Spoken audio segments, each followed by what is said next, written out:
Gritty Kitties. Welcome to another episode of Catty Chats. I am here with Anne from Smitten Kitten. She is the social media maven. She is the mutual aid wizard and all things good at Smitten Kitten in Minneapolis.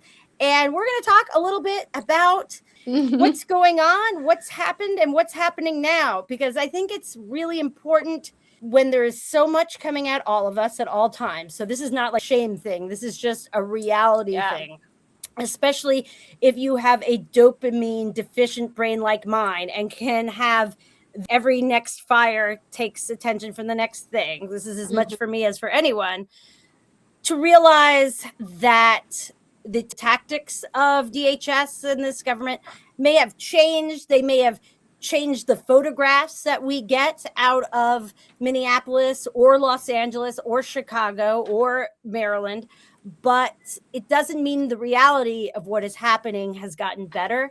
And it doesn't mean that the cities that have been hit the hardest, and I think Minneapolis probably, especially when you consider its size, has been, doesn't mean things have gotten better. We're leaving that staying in.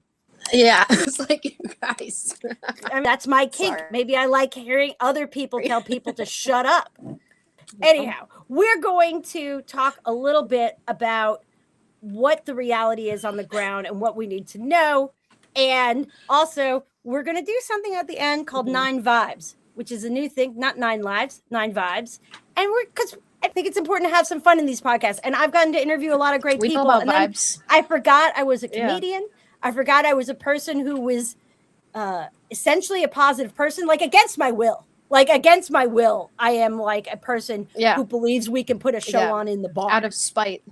Part of it's spite. Same. And part of it's I can't stop myself. And sometimes I wish I could. So I've decided we're going to institute something fun in this podcast just to make sure, even when, because we all know we're going to talk about hard shit, but we need to remember why we're doing it. About to get into it, yeah.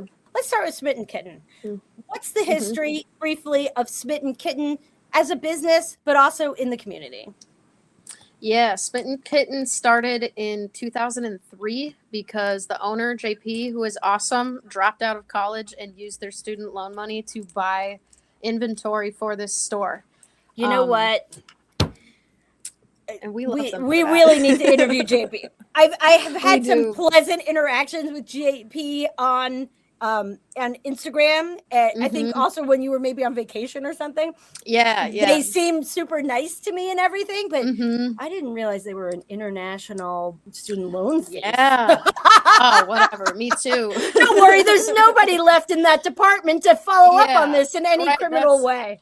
They started this business because they were just like, not a lot of like information about sex ed, and that leads to a lot of like shame and health issues, like and JP basically, JP. When I grew up in the, I was in junior high and high school in the 80s and college in the early 90s. And so that you literally in the height of the AIDS crisis, you could die from shame.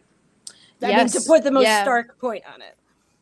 Absolutely. Today, people will come in and be like, I think this is happening with my body and I think I'm broken or I think I did something. And I'm like, actually, I've already talked about that like times today with individual people.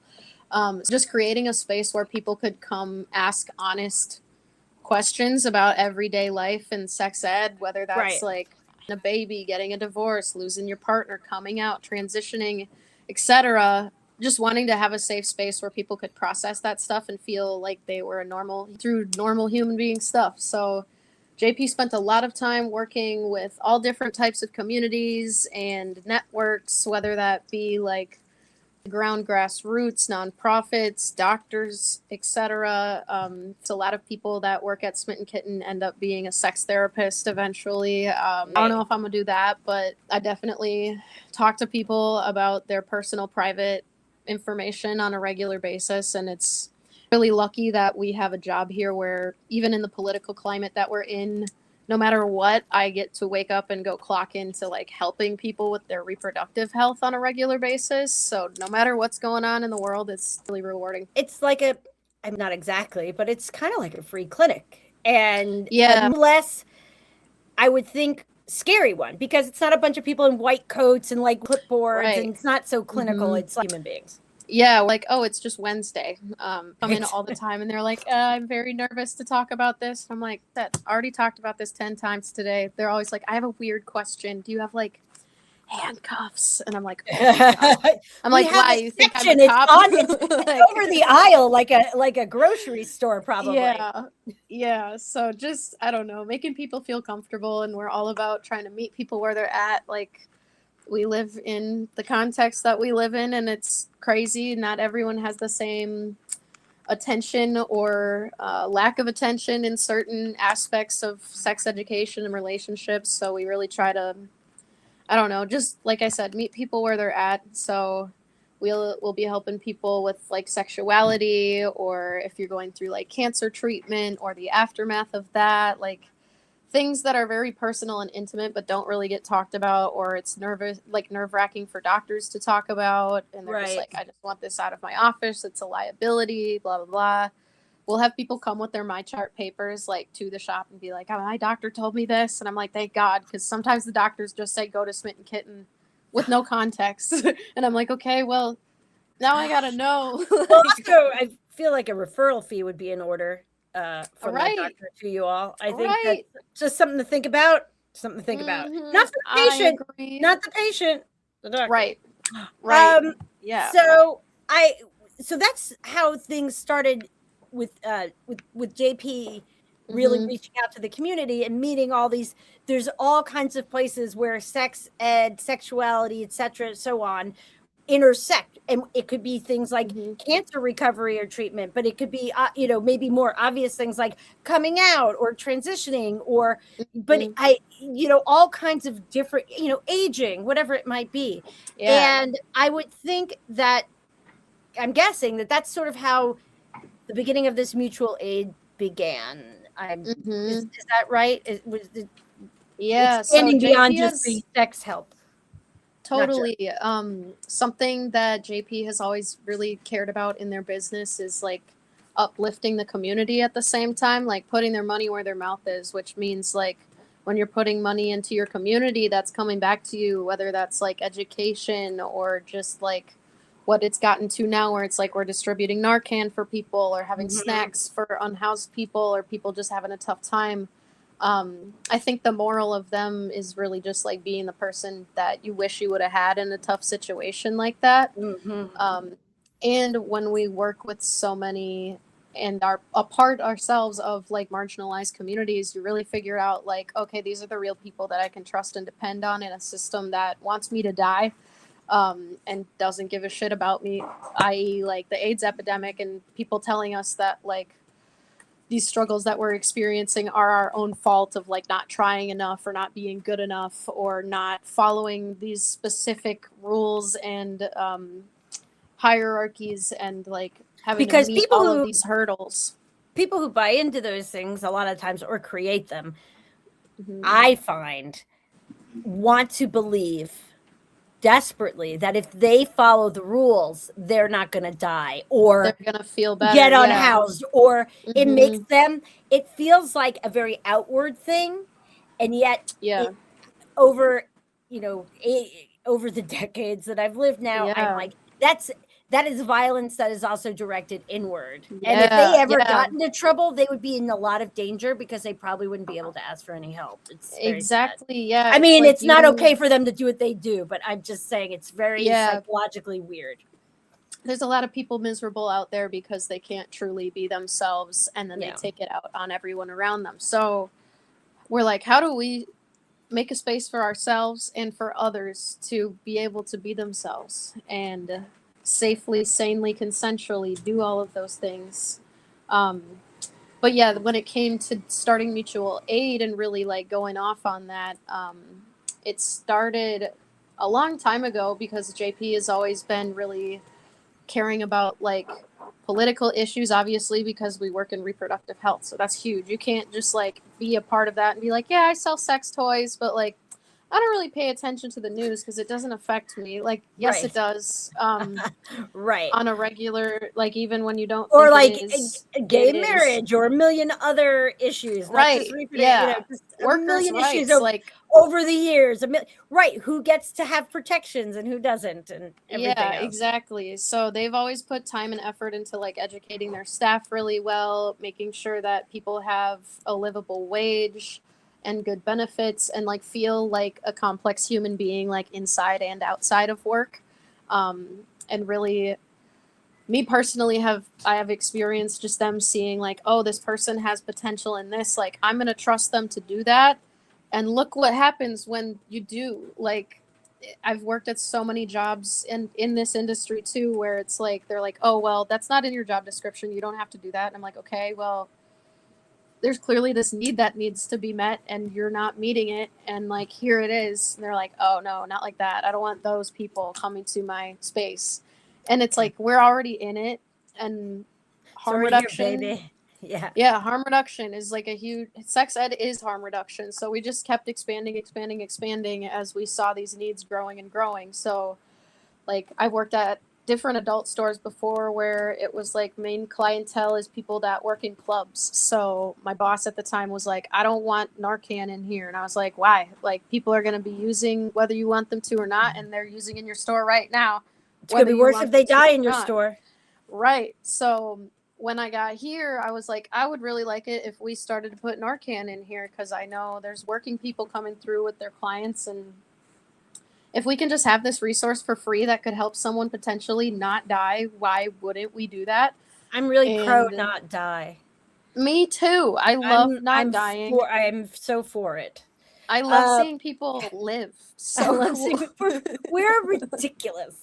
But we're crazy. That's my kink. Is people not dying.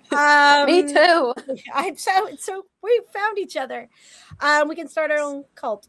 So I want to get that mutual aid has been expanding over 20 some odd years. As soon as JP started, I think our audience can see that natural progression. So what though is the difference? I want to go two different directions. First, I'm going to ask you how you came to Smitten Kitten and what were you originally there to do.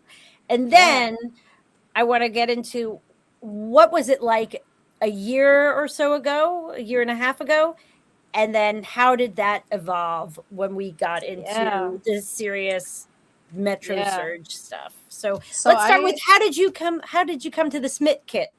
Yeah, I applied at Smitten Kitten 4 different times. And really? I'm really glad that I finally did that. But I applied for the first time like right after I got out of art school, which didn't have art enough school experience. Essentially sex ed school? Is it because you're doing a lot of drawing of it's nude like models? Oh wow, I'm gay, everyone in here is gay. Okay, also, and also the nude model that's drawing, what that was. I'm so elevated that I'm like, I imagine you're drawing a lot of nudes. I don't know, that's also what television has taught me from the 80s. Also that I was just like, wow, there's all these weird people and we all like the same things and they're gay. Am I gay? Oh my god, I think I'm gay. So is that why I'm in arts? Because it turns out terrible artist, but still at art school. That's okay. We need that too. We need shitty art in the world is important. Well, good. That's what I'm here for. Keep it up, people. You can't make a masterpiece every time. So yeah, learned that. I made a lot of art about like some pretty serious topics of like domestic violence, sexual violence, and ended up like meeting a lot of people through that were like, I couldn't have spoken publicly about my personal experience if I hadn't seen you do the same thing. And that was super inspiring to me. And I was like, oh my God, like I could never not do that, even if it's just one person that makes a difference for. So that was why I was initially super interested in working at Smitten Kitten, because I just knew that this was a resource for people to come to like figure out their new normal after going through traumatic things or wanting to like unlearn things or just maybe start off on a better foot than what our parents would be able to provide us with, like just a talk or whatever our middle school, high school health class taught us. So I was always super interested in that. And then my student loans kicked in, and those were expensive. You bought a bunch of merch and you started a Yeah. second Smitten Kitten. I figured. Yeah, basically. I thought that was like a rite of passage to work at Smitten Kitten. You had to like use your student loans for good. I became a stripper to pay for my student loans. So that kind of taught me. Are you the person who actually did that? Like, because I'm sure you know the urban myth. It's always a girl stripping to put herself through law school or whatever, and you're the real.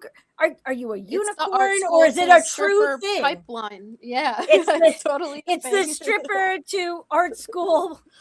Yeah, or art school to stripper, maybe. Yeah, to sex ed totally expert pipeline.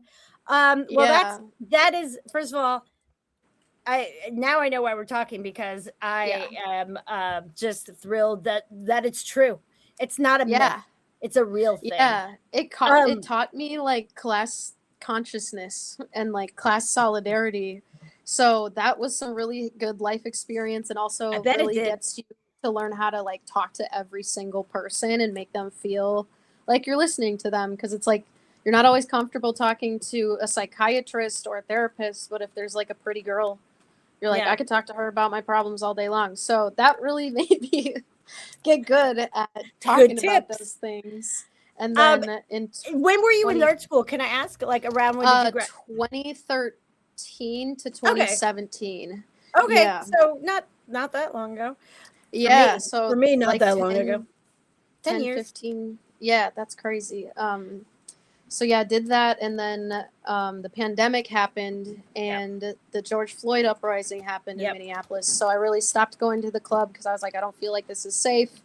Also, there's like great need happening in my community. Like after the 3rd precinct burnt down, that whole neighborhood was in a food desert. So a bunch of friends of mine noticed, this really affluent neighborhood is getting a lot of donations, and they don't necessarily struggle with the same things that the one right by the precinct is dealing with right now. So we just filled up a van with resources and brought them to like one of the most like dire needed areas in the Twin Cities. And then we started distributing food and diapers and like cleaning supplies, hygiene stuff, like every day, all summer long, just a bunch of like random anarchist punks in a parking lot. But it became a thing where we were feeding like 200 families a week by the end of it, and people would be like lining down the block to do it. So after that, I worked some other silly little jobs. I helped my partner go through cancer, learned a lot about caretaking, and my capacity for work and like how much I can really do. And we were talking about this before. I have ADHD. I am medicated.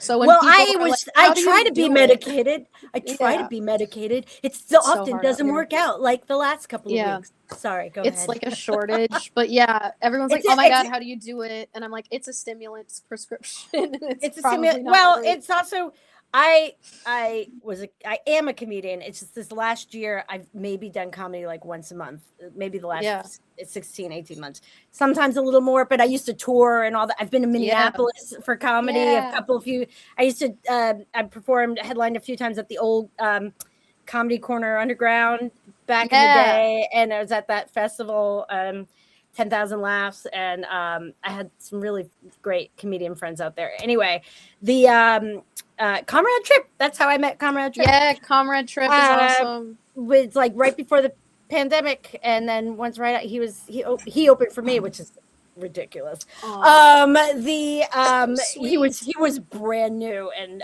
that's the only reason why I wasn't opening for him. But anyway, the point was, and I had one with the ADHD stuff, it's you can really hyper focus, but also I used to say, like, it makes me really good at accomplishing things I otherwise would not care about. And so it's a balance. It's about niche interests. I'm like, if someone I love niche like, interests. I need no medication. Need no medication for niche. This I don't need the medication. Doing like office work, it helps. No one should have to do that. No one should. Look, that's offline. I still need that health care. So Yes. And you when deserve. when this podcast has 1 million followers, then we'll talk about it. We need to get this lady some freaking health care. We need to. I mean, we have it now, but it also means you gotta keep that gig. Maintain, yeah. You gotta maintain that gig. So you're stripping, you're living your best stripper life, and then George Floyd situation happens within COVID. Now you and a group of anarchist punks, see, I'm paying attention, are feeding 200 people a week, and are you already working at Smitten Kitten at that point?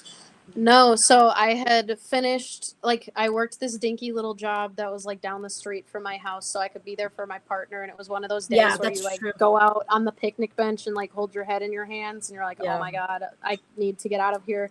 And I like opened my phone and it was like Smitten Kitten is hiring. And I was like, oh my God, like, please let me in. And I guess I forgot ADHD before this. I worked at a dancer store where it's like you sell the shoes and the outfits and stuff. So I got really familiar with like the community and the working girls and all of them, even though I had already worked with them. It was just like building more community. So as soon as I saw that position was available. What's the hot outfits? What are the hot outfits these days? Is it still all the classics? We're about to do an adult entertainment convention this weekend, so I actually went and bought an outfit, so I would be happy to show you because guys, Cuddlings for America brings you breaking news. Brings you breaking news. Y'all ever seen a bedazzled G-string? Because like I figure like in the 60s it was all nurses, but now it's like astronauts. I don't know, or actually maybe in the late 60s it was astronauts. Astronauts were pretty hot. Look at this shit. I don't know if I can cuss on here, but like look at that. Bitch, no, I'm from New Jersey. This is an all fuck you podcast. You guys got bada bing over there, so you know about this. Bada bing. Wow, that I mean that just looks like But I'm looking for themes like cowgirl or better than that. We got that. Here is that's just like bikini top. That's just like the little booby parts are stars. Stars. That's very nice. So cute. And you know what's very mermaidy, very like dark mermaid. If like Ursula, they made it in Ursula size.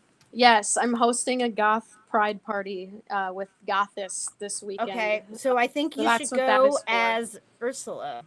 I think you're correct. I think Ursula would be at home at a pride party. Absolutely. She is totally a lesbian, I think. She's angry because she's closeted. This comes back to what we were talking about earlier. She's turned that anger out, her internal anger at herself. She's turned it outward. Although Ariel is not a role model. Okay, but we'll talk about that later. Give up your voice for some fucking guy. All right. So there's no big themes for 2026 in the adult dancer. No, there's no hot just, I don't know. Everyone looks like Zendaya or something. I don't know. Yeah, I don't know. Some hot movie. It's like Barbie. Like, was Barbie big 2023? I don't know. Okay, maybe I do need my medicine. So I mean, I do, but they're not giving it to me. They won't give it to you. They won't give it to me. So you open up your phone and it's 2020 something. And Smitten Kitten is hiring. I think it was 23, And I was like, oh my God, please help me. Do you remember me? Because I used to come in. I was trying to leave the other job at the stripper supply store because I was like, oh, this is ran by dudes. They don't, like, they think they know the entire industry because they've, like, owned a club. But I'm like, but you never worked in the club. You don't know what they want and need I imagine there's, like, I'm not that coordinated. Like, if you have to get off a thing, you don't want extra stuff, but it's still got to be on like for a while. Like there's don't know, levels logistics. There's logistics. Yes, and we got weird like laws in Minnesota. And whatever, zoning laws and stuff like that. And it is really like the wild west of capitalism. Everyone for themselves. So I learned a lot about that. It's not much different than comedy, community. And there's a lot of comedy. There's a lot of comedy strip club it's just like crossover. Major freelancing. So learned how to do that, got really good at connecting with people and just making them feel important and cared for as everyone should. So it was really competitive. Like every time Smitten Kitten puts out that they're hiring, there's like hundreds of people that want to apply because they know that JP puts a lot of time and resources into their employees and care. And it is a fun job. It is super fun to Sure. just talk about sex toys all day long. It's like our whole job to talk about like doing it. So that can be fun. Right. And I had an art background, so I was like, I really want to help you guys with like visual merchandising. I want to help you with advertising because I had gone to school for some of those things. And I already had all of this like history from my previous jobs where I was like, it's time to connect these two things together real hard and just like see what I can do with that. So I was there for about a year or two, like a year and a half maybe, and I was like, we should get Narcan in here, you guys. Like, I want to work with the sex worker outreach project that's in Minneapolis, and all of the people that we see outside, like all of those things where I was like, people are going to be here doing these things whether we want it or not, and Right. I want to support people to like get food on their table or a roof over their head or whatever it is that you need in that moment. Again, just like being the person that you wish you would have had Right. when you needed it the most. So that was really an honor to get hired here. It was so exciting because I had worked for such a long time, and it was many, many interviews to get to this point. And they were like, wow, it sounds like you have a lot on your plate. Are you going to be able to manage that? And I was like, I'm going to figure it out. And I did. But yeah, we ended up getting Narcan in here. And every once in a while since then, we've just been getting messages that are like, hey, you helped me save someone's life. And it's like, wow, that's fucking awesome. So do that forever, obviously. And then I've lived in Minneapolis my whole life. So has JP's lived here for a very long time as well and ran this business at this location, which is at a pretty major intersection in Minneapolis. And we have a huge unhoused population here that the city just kind of like throws more cops at and chain link fences thinking that it'll just go away, which is like so backwards. They do a lot of sweeps of people's belongings and that kind of thing. So I think I don't hear that much in Baltimore, but like in DC, they do a lot of places. They do this a lot. I'm like, yeah, what do you think now? Where are they going? Now what are they doing? yeah, What problem have exactly. you solved? No problem here. Yeah, so to just like, I don't know, like as a business on a regular day, we're trying to like make people feel human, give them humanity, give them personal autonomy. So it made sense to just like do some more small things, like make sure there's food and water for people to get if they are sitting outside and it's 90 degrees out and you're burning through all these calories because it's hot outside. Checking in on our neighbors if they look like they're ODing or in a domestic violence situation. Like, there's so many cops in this neighborhood that do absolutely nothing. And we just watched that and we were like, not on our watch. Like, I'm not going to wait for someone to come fix this problem for us. We are really of the mindset, and I really like learned this a lot in 2020 of like, if you want something to get done, you have to go do it yourself, and you shouldn't wait for the paperwork. You shouldn't wait for a sign-up sheet. You should just say like, oh shit, this person needs help. Let me go check on them real quick. And if they're like, I'm like, can I get you anything? They're like, oh, I need a water. I'm like, oh, okay, here you go. Like, you need a blanket, whatever. Just humanize people, like make them feel seen. So I think it's like, also my mom was a teacher for 35 years in special ed. So that just showed me so many different perspectives at a young age. And then I just continued to like meet more and more different people where I was just like, there's so many things that we all have in common closer than our differences.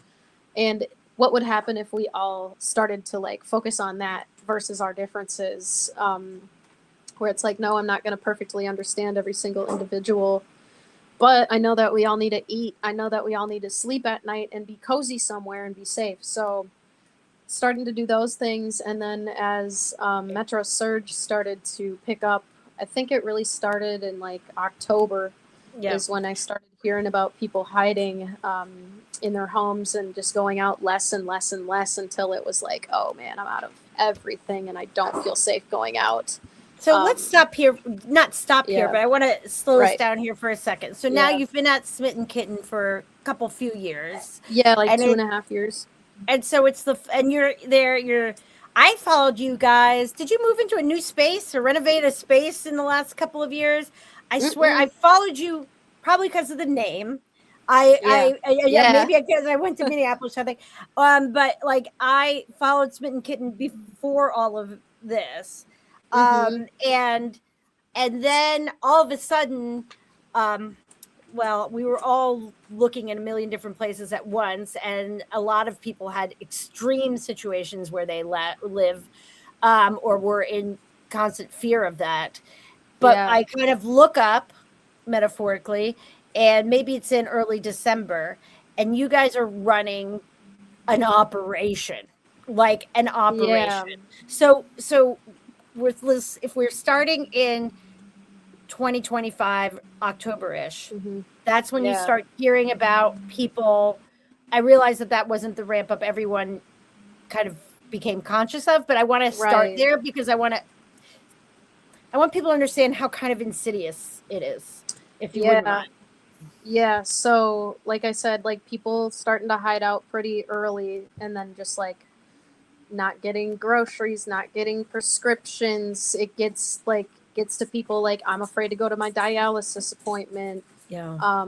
And people afraid to go to work. And we did a fundraiser. Actually, one of our friends reached out at an organization called Isarun, who is like a Somali women's shelter that we've worked Can you with in spell the that past. for me? Or do you know?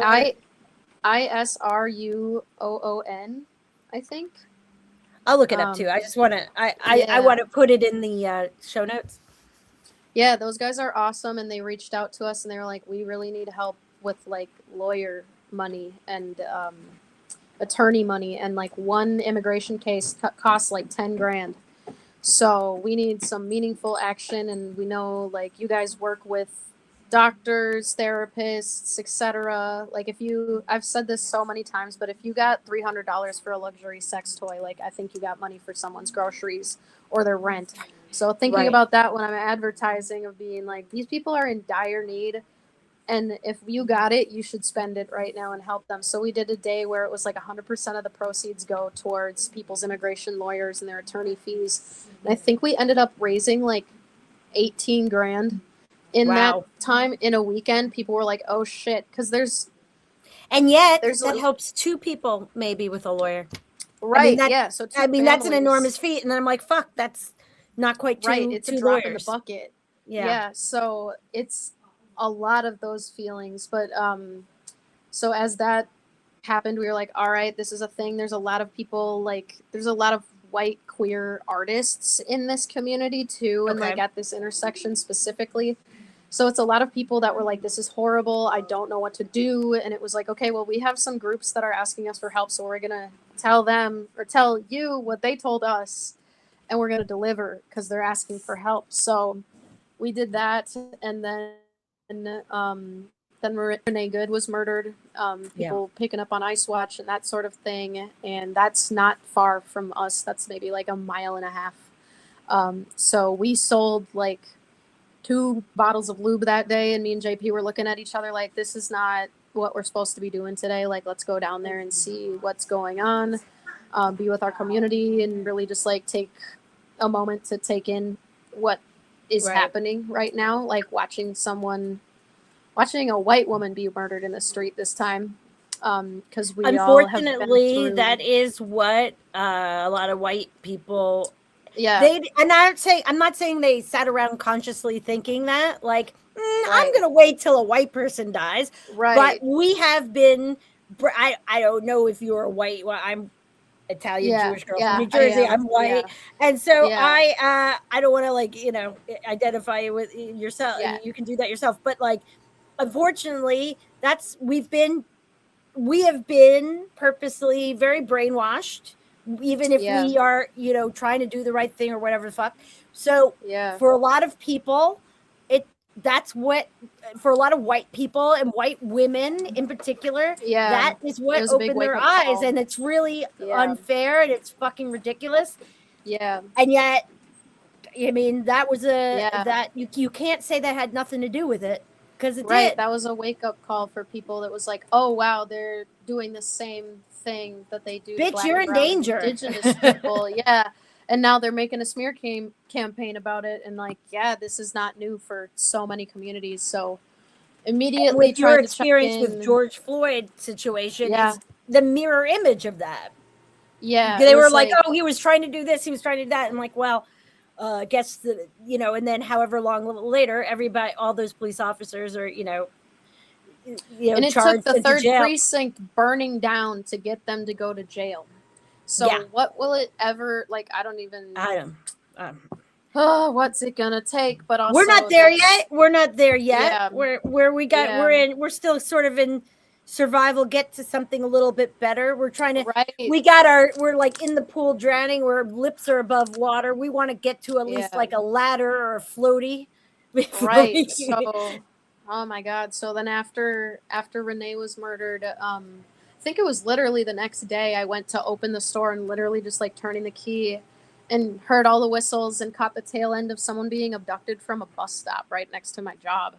And I was like, oh my God, like this is worse than 2020, because you got the state and city funded government occupation, and everyone's already like turning their neck when they hear the police siren, and it's scary. But this time it's like government sanctioned, so they got bigger budgets. There's more people decked out in this crazy military gear, their windows super tinted, so it's just everyone not knowing who that they can trust.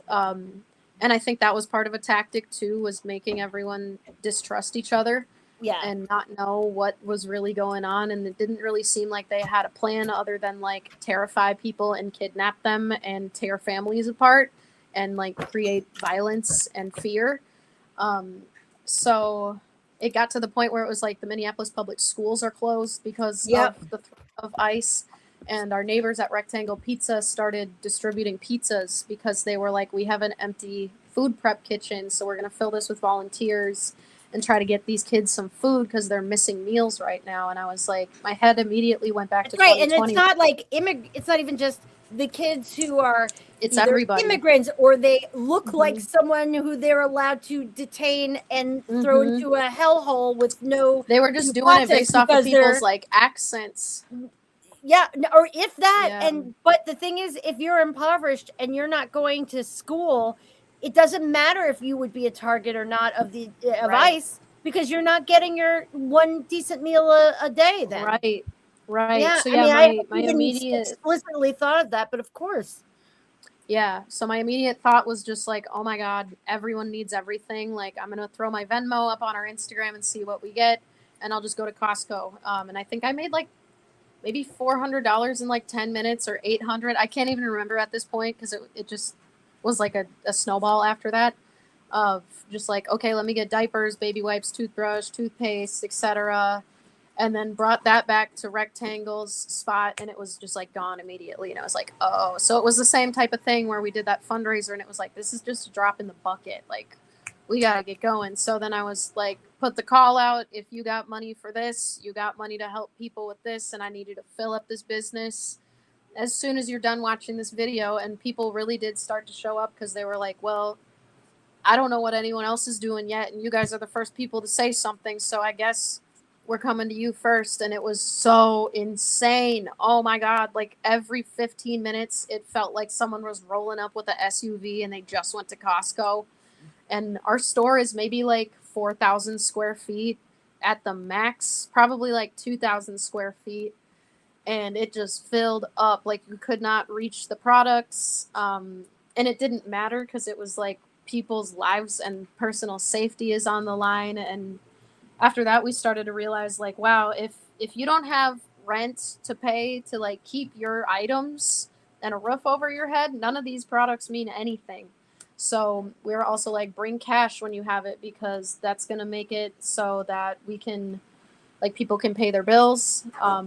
I believe that all these people that we've been helping are the expert on their own lives, and I don't need to be there and handhold and decide what their money is going to. We paid for like that rarely works well. Funeral expenses, school, food, rent, etc. Like any of those things that are essential to staying safe in your home while the Gestapo is circling your building outside.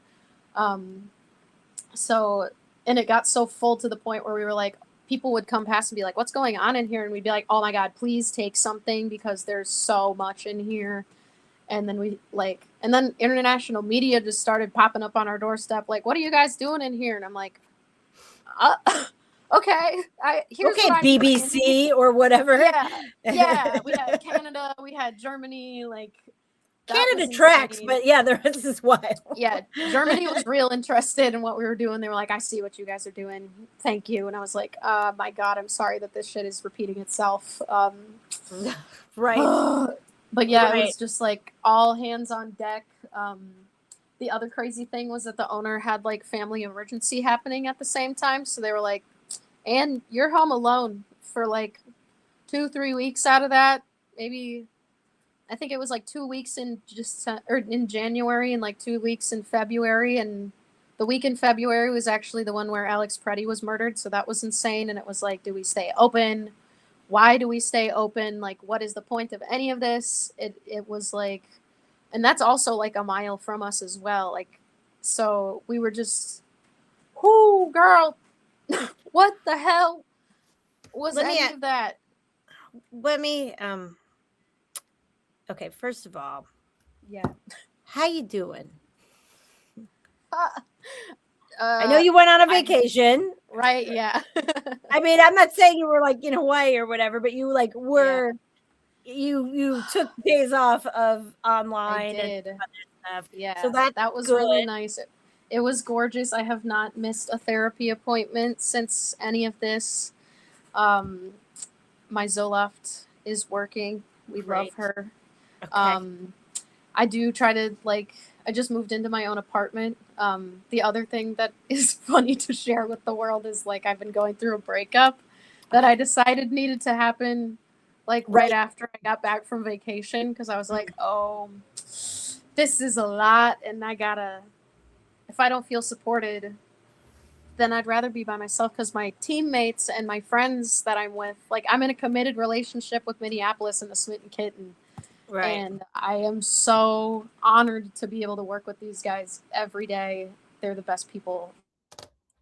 They've really been my foundation through all of this. I can just tell them this is fucked up, and they're like, okay, I know, but let's go do this other thing. And I'm like, you're so right, let's go. But also the other thing, it's like every ADHD person, when you realize something, you got to change. It's got to happen right away. Right, it's all or nothing. it's all or nothing, and it's not like it's a bad choice. It's you could do half of it now, but I'm the exact same way. So I'm just gonna say that if this hasn't already happened, I'm just throwing this out there. If you're gonna have your own apartment and the need to de-stress sometimes and feel cozy, I mean, I assume you are already getting 1 to 5 cats. Oh yeah, here. This is Mojo Jojo. Oh, his neck is so thick. I love him. He has no neck. His head is so large. I love him so much. Is it Mojo Jojo? Yeah. Mm-hmm. Oh my God. I love the little cats. Evil monkey from Powerpuff Girls. I was too old to watch that, but just Mojo, it sells it. My little guy. He is. I haven't brought him to my new apartment yet because it's Pride Week, and I'm going to be gone for long hours, and I'm like, I don't want him to just be there by himself and not know where his mom is. But he will be coming very soon. I will make sure that I update all of the cat people. Probably need to get another cat. I probably do. I think I want an orange boy, and I think so. Yeah, I think so. I think his name is either going to be Murderface or Nathan Explosion. It almost doesn't matter because they have 48 names that we call them. So exactly. It almost doesn't matter. But with Murderface, this reminds me of a very old Curb Your Enthusiasm. I don't know where, but Crazy Eyes Killer. Crazy Eyes Killer somehow came in my head. But also, too. Crazy Eyes Killer is actually not a terrible cat name. Yeah, and it's like really that good for an too. Orange boy. And then I the like other when one they're was a tank. And I love it. Unit. And what was the I'm not going to remember it. There's my husband will go on the internet. I have this whole joke about this stuff, and he loves getting the greatest cat names. And one of them is a big orange chunky cat that he saw once. I think I'm getting this right. I think it's Admiral Snack Bar instead of Admiral Akbar from or is it General Akbar? I don't know. Military title instead of Akbar Snack Bar. And could not stop laughing. So, okay. So this is the podcast now, but this is not why we're talking.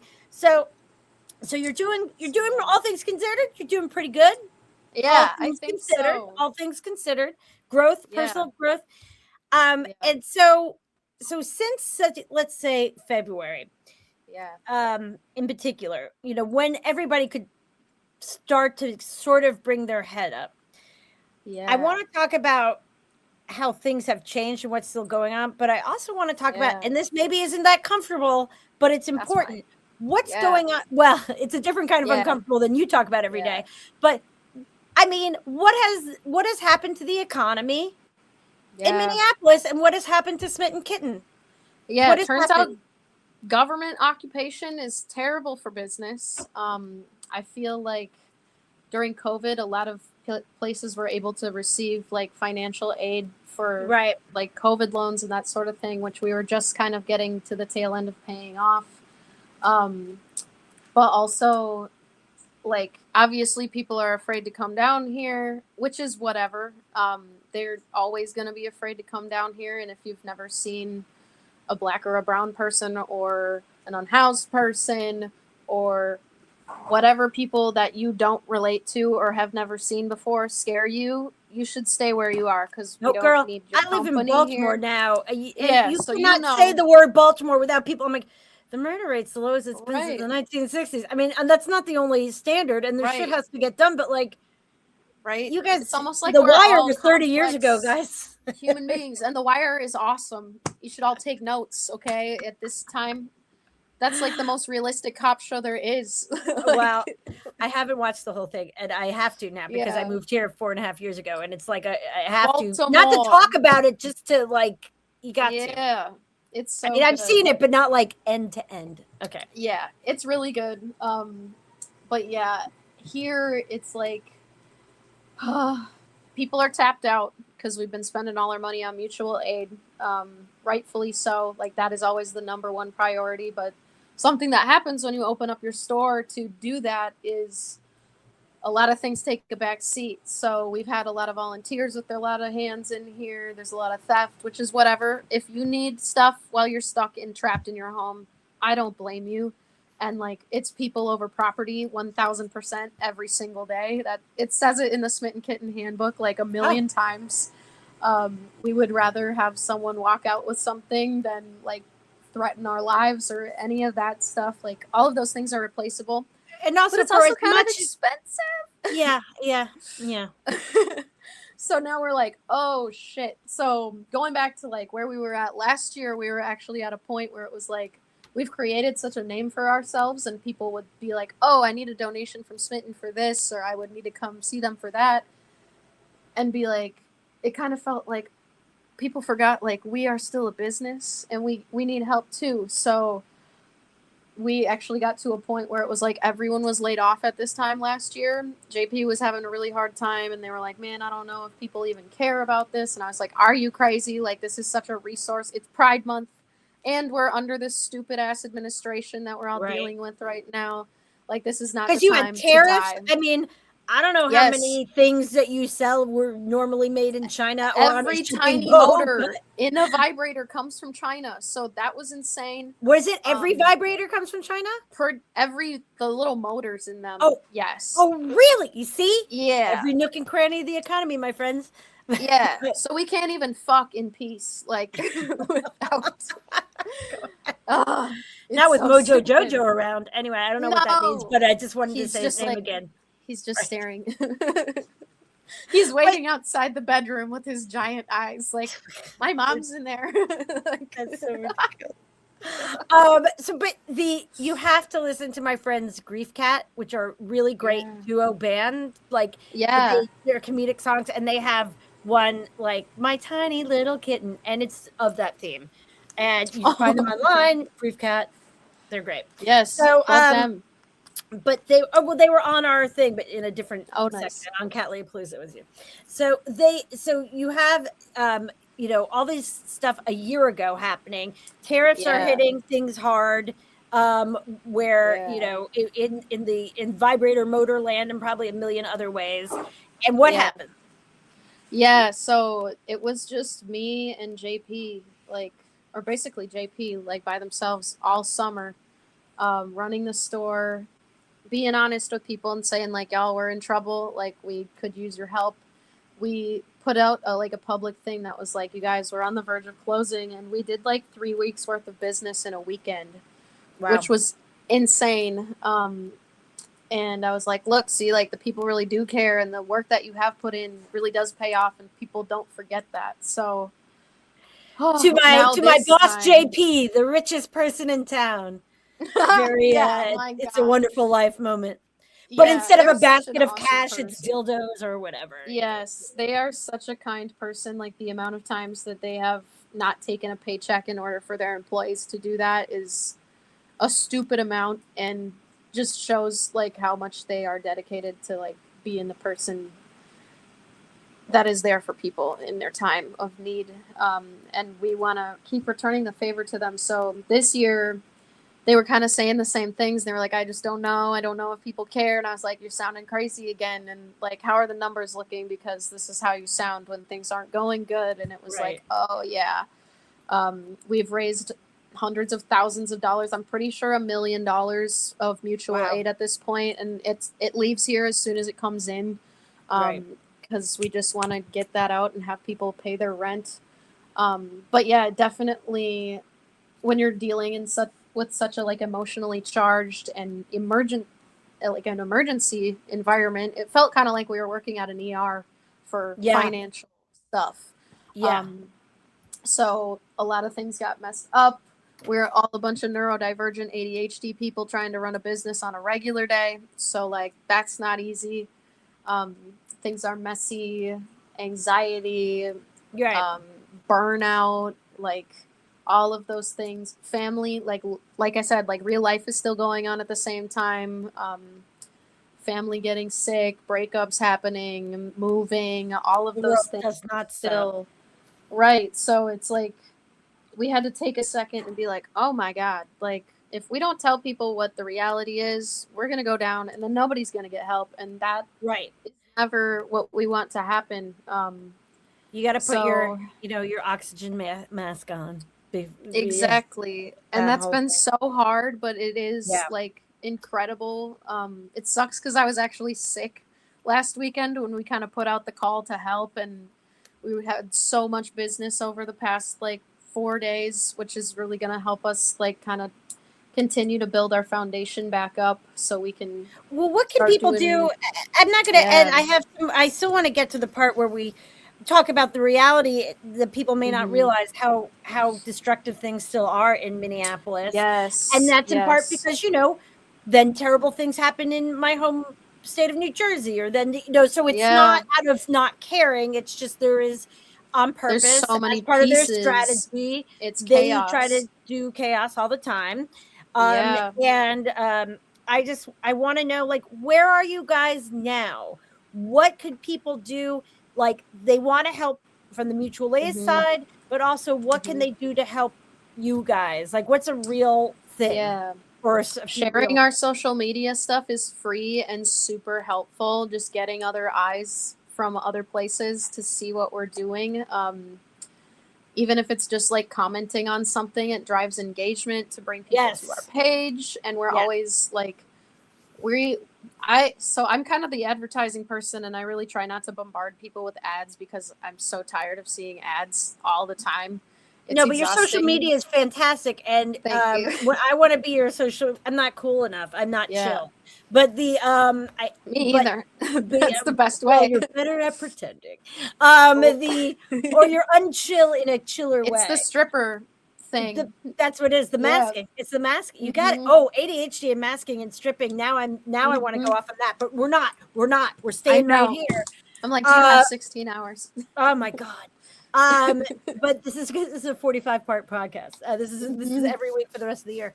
But no, so when we have, what are people able to do? They're going to share your stuff on social media, and it's always entertaining and interesting. And what else? What can they do? I mean, obviously they can buy merch if they live near you, but what else can they do? Yeah, we have an online store. I would say pay attention to stuff we put on our story. I try to update with like news that's happening related to ICE or related to marginalized communities and what we're going through in Minneapolis here. This weekend should be fun because it's Pride, so there should be a lot of like nice fill up your cup moments happening there, Right.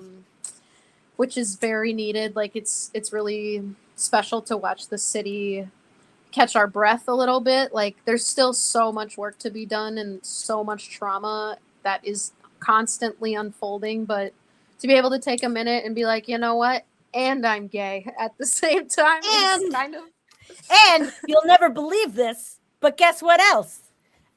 Not only am I ADHD and traumatized and whatever.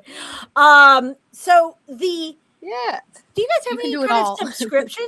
Do you have any kind of subscription service? We have I think we just have like an email blast that we'll put out every once in a while where we try to get info about what we're working on and what we're doing. No. Yeah, we need like I'm here. I'm here. I'm in advertising. Okay. Yeah. You got BarkBox. Yeah. Catbox. Yeah. How about Cockbox?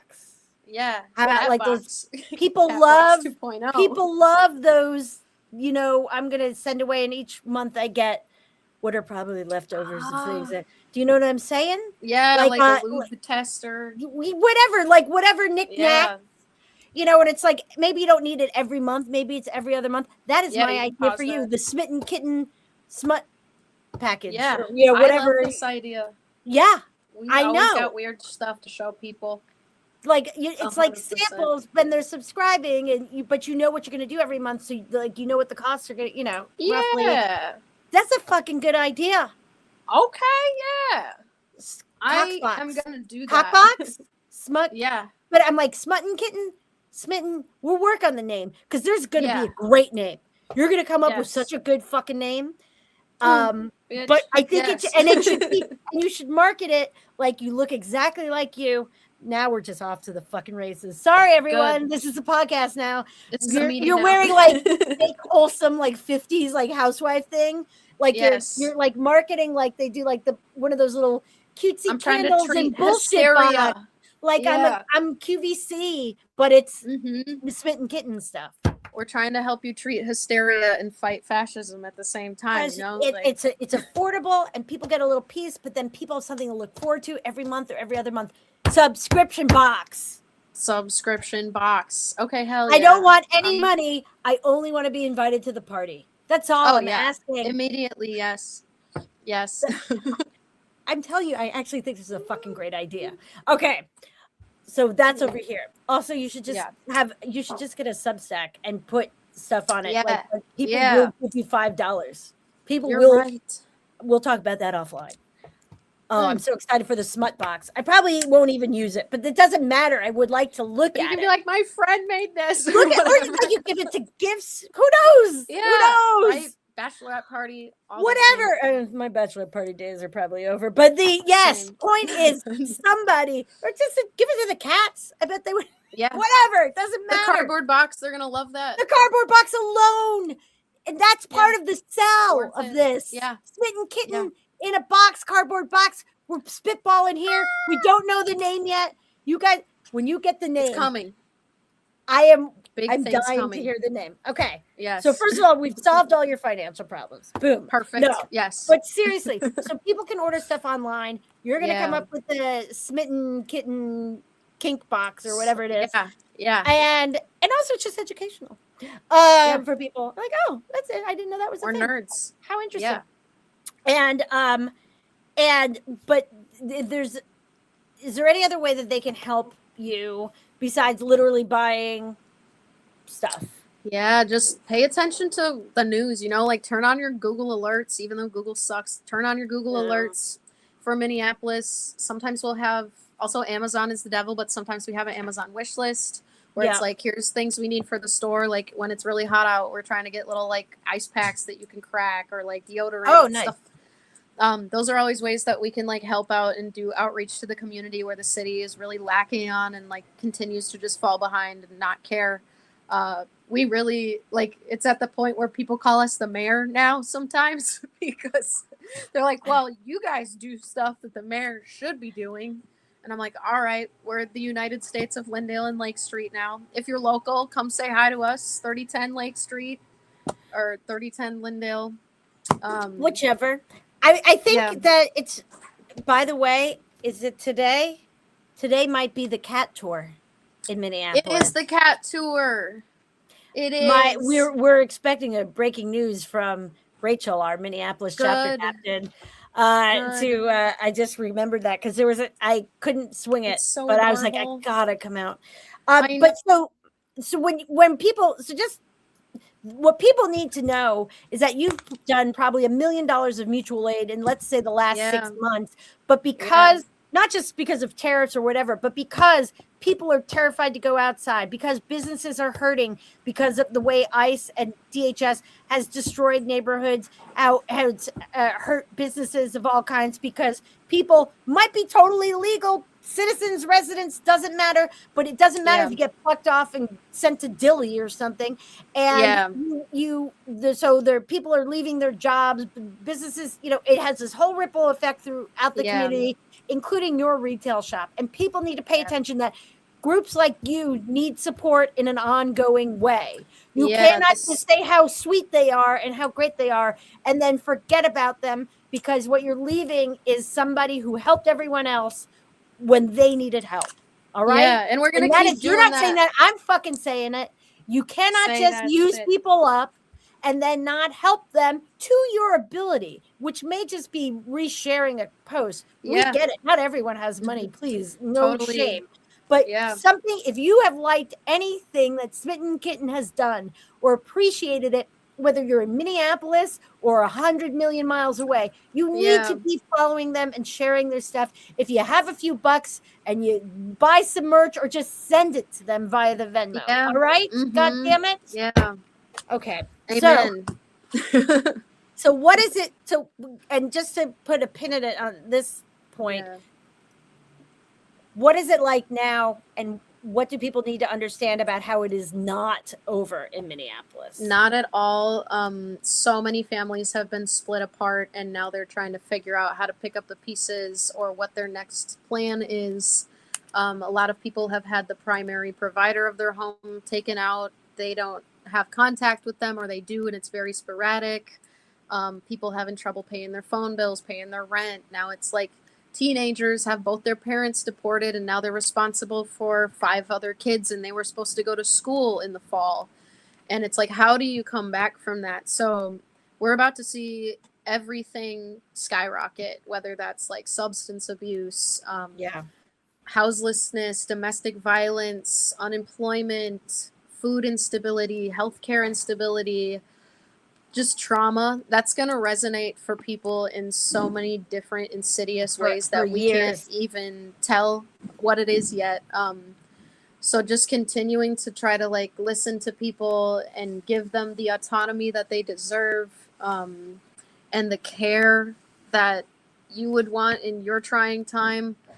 Just listening can be really important and helpful to people even too, but money. And we're going to continue to share GoFundMes for people. We've been working with several different families that will call us whenever they need it and be like, I'm in an emergency. Sometimes it's teenagers. It's literal children calling us being like, I need help. And we're like, okay, I'm on my way, baby girl. Like, just being that person, I guess. Auntie Annie is coming. Yeah, pretty much. I was like, I don't think I'm the person that'll ever have kids, but that's because everyone is my kids now. I love being an auntie. I can't recommend it enough. Yeah, it's so awesome. Fuck you, JD Vans. And so it's just as a side. So and just in addition to all the ramifications about what was the surge, ICE is still there and is still kidnapping people. Absolutely. People are sticking them in the Willet, is it Willet, right? And we know all these names now. It's really disgusting that we know all these detention center names. And so the conditions in there are horrific. I just interviewed Gabby Soto whose husband was in Delaney in New Jersey and was at the center of a lot of what was going on in the hunger strike. And yeah, it's really, I mean, it's you know, I choose to believe mortifying that this is going to end, and one day, and it's not going to be 40 years from now. It's going to be 2 years from now, 3, maybe less than that. Yeah. People who didn't pay attention or said this was bullshit are going to look and be shown pictures and video of what it was like, of maggots in food, of women stuck in cells after a miscarriage, and those things are gonna exist. They're gonna be shown. It's gonna come to light. And I don't want to hear from people. I mean, in one way, like, I believe in sort of the 12-step forgiveness, and like everyone can be redeemed, but you got to do a little work. And when those people come to face with the reality that they chose to not believe about how fucking awful it was, and how many people were in there for literally no reason, might have been residents, citizens, whatever, not that that should be any reason for someone to not have human rights. And this is in POWs are supposed to get better care than these people are getting. When those pictures are shown, I'm going to be there. I'm going to be staring those people in the face as they look at those pictures. And believe it. Apologize. Just fucking apologize. I'm not asking you to kill yourself. I'm not asking you to say you're terrible. I don't want shame, but I do want guilt. Action. Yeah. Action. And I think I said this last time we were talking. It was like, we have to believe and act on the reality that we should like disassemble this in our lifetime. Like, we need to do that, because we can't live like this. We can't allow this to be continuing as it has for the past 400 years in the United States. Like, there's a playbook for this entire thing, and it's just playing out before all of our faces. So whatever that means to you, to like tap in, and whether that's having difficult conversations, whether that's sharing news, whether that's sending $5, $500, $5,000, calling someone, just being the person that's there to listen. It is a group effort that we all need to actively be partaking in every day, especially as white people. And I only hope, my hope is that enough people are fed up by the time this is passed. Yeah, what's it gonna take? Like, I feel like a lot of people have been moved, but a lot of people are still too comfortable. And I see it every day, because I do the weird thing. I will talk to people I work with and be like, in the bathroom, be like, sometimes I feel like a fucking lunatic, because I'm like, here, like widgets, hey, look at our widgets, or whatever I'm selling. Right. Like, hey, look at this great thing that's happening, and it kind of is in its way. And then I'm like, what am I doing here? This is like, you hear like the talk about masking. It's not even that. You have to like split your whole personality. Yes. That's gonna fuck so us up weird. Too. There's gonna be all kinds of different fucked up, and that's one of them. But anyhow, I'm gonna try. I like laughing, and I like making fun of people. It's so I like important. silliness. It's so fucking important. So we're gonna try something new here on this 18-hour podcast episode. Awesome. And it's called 9 Vibes. I'm gonna ask you just a couple of quick questions to get your vibe on 9 things, 9 lives, 9 vibes. Get it, everybody? How to answer the question is up to you. Question 1: who do you think is giving big cat energy out there right now? Ooh, big cat energy. Oh my God. This is embarrassing. I can't remember her name, but the woman who just got her charges dropped for the first time that ICE had a big public meltdown in Minneapolis last summer. She just got released with, I believe, time served. That was literally yesterday. That is big cat energy, and her legal team also. Shout out to them. What pop culture cat are you nominating for president? Tomcat O'Malley from Aristocats. Yes, okay. I feel like he's for the people. He might be a proletariat, but he's seen some shit. We also love Hello Kitty here at Smitten Kitten. I don't know if we can say that, but Hello Kitty plays an important part at the Smitten Kitten. So like, she could be president for sure. I need to see action from her. I can't have another white lady cat ascending. Yeah, Just because she's I like think quiet and Choco Cat. obedient. I'm gonna ask Yeah. you to rethink the Yeah, maybe Choco Cat. rethink. Still from the Sanrio world, but How can we suck all the fun out of fake cats? Okay. yes. Number I 3. can do this. What number 3? What do you want to come back as in your 9th life? Ooh, oh my God. I would like to be a suburban family's golden retriever. Or Okay. their Boston Terrier, whatever animal it is that they cherish and let run amok. And they're like, oh, that's just the way that they are. Oh, no, I know. Okay. I would like to be a cat that works in a BDSM dungeon. I don't have to do any of the work, but I can go check in and be like, you guys are crazy. And then just leave and go back and take a nap. Right. Or you're doing it wrong or whatever. Yeah, exactly. What do you have your claws out about that doesn't really matter? Oh, that doesn't really matter. Pet peeve. Pet peeve. They all go back to men. Okay. I was going to say, like, dudes who have never been told to shut up. Okay. It is my duty to tell them to shut up, I think, is one of my things that I have my claws out about. Doing chores for men, period. Yeah. Like, whether that's emotional or, like, the end of your day and you're like, oh, I'm finally home. And then you're like, oh, the dishes. What is your cardboard box? A simple pleasure. It's just fab. You love it. I'm a pickle girl. I love pickles. I Every also form love of pickles. pickle. Kimchi. I love kimchi. You know, I have not had a lot of kimchi, but I am sure I would love it. I love any Korean food, period. Okay. Alley, bodega, or barn? What kind of cat, if you had to be one? Ooh, alley, bodega, alley. Yeah. Any special reason or just everything that's preceded this? I love the trash. I used to live in a punk house. I love like punk music. I love the reality of the alley. It is the thing that people don't see very often, but it keeps things going. Yeah. It is a vital artery of each neighborhood. Yeah. No one's going to top that answer ever. And this is the first time we've done it. Who would you like to use a spray bottle on? Obviously, JD Vance. Obviously, Mitch McConnell. I think that would end him. I'm hoping. Well, right now it might. Yeah, I'm hoping he's having a terrible time. I would love to see that. What is your laser pointer? Which is just a thing that you could spend endless time on. It's meaningless, like just time suck. I love horror movies and weird macabre stuff. I think it's like the only thing that can really hold my attention at this point, or like a good medical drama. Literal horror. Literal.